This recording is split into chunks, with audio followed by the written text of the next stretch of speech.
Hello everyone, welcome back to my channel breath and be. ఇవాళ మన topic వచ్చేసి 7 spiritual laws of సక్సెస్లో 6th law, అదే మన లా ఆఫ్ డిటాచ్మెంట్.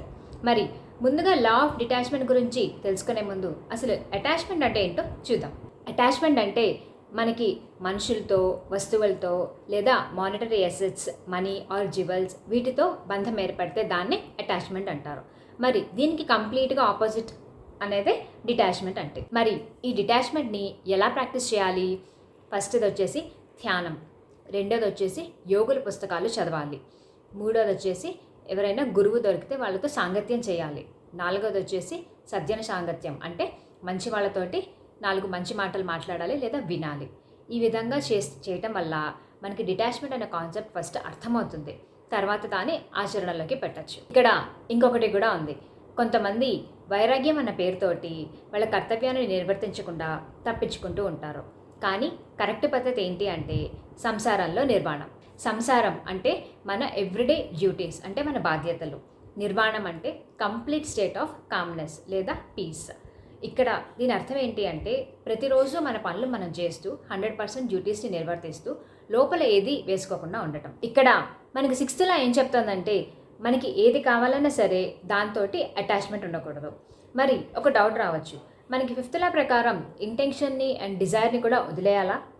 ఎంత మాత్రం కాదు. మనం ఇక్కడ అటాచ్మెంట్ అనేది అవుట్కమ్ తోటి వదిలేసేయాలి. అంటే మనకి ఫలితం ఎలా వస్తుంది, ఎలా రాబోతుంది అనే దాంతో మనకి డిటాచ్మెంట్ అనేది ఉండాలి. భగవద్గీతలో శ్రీకృష్ణుడు కూడా అదే చెప్పాడు. నిష్కామ కర్మ అంటే ఫలితం ఆశించకుండా పనిచేయటం. దీన్నే ఫలాపేక్ష కర్మ అని కూడా అంటారు.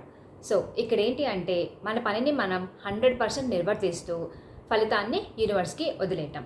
బట్ మనం యూజువల్గా మొత్తం రివర్స్ చేస్తూ ఉంటాం. ఫస్ట్ది 100% మన డ్యూటీస్ నిర్వర్తించాం, రెండోది అటాచ్మెంట్ అవుట్కమ్ తోటి అటాచ్మెంట్ పెట్టుకుంటూ ఉంటాం, మూడోది పీస్ ఆఫ్ మైండ్ అనేది కంప్లీట్గా కోల్పోతాం.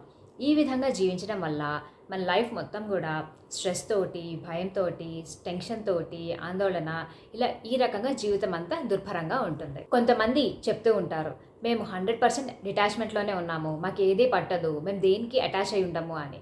కానీ మీరు బాగా గమనిస్తే కనుక అటువంటి వాళ్ళకి 200% అటాచ్మెంట్ ఉంటుంది. సో అదండి వాళ్ళ topic, 6th law of detachment. మీ అందరికీ అర్థమైంది అనుకుంటాను.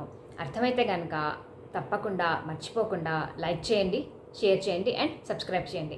తిరిగి నెక్స్ట్ వీక్ లాస్ట్ లాతో కలుద్దాం. అంతవరకు సెలవు and take care and by by.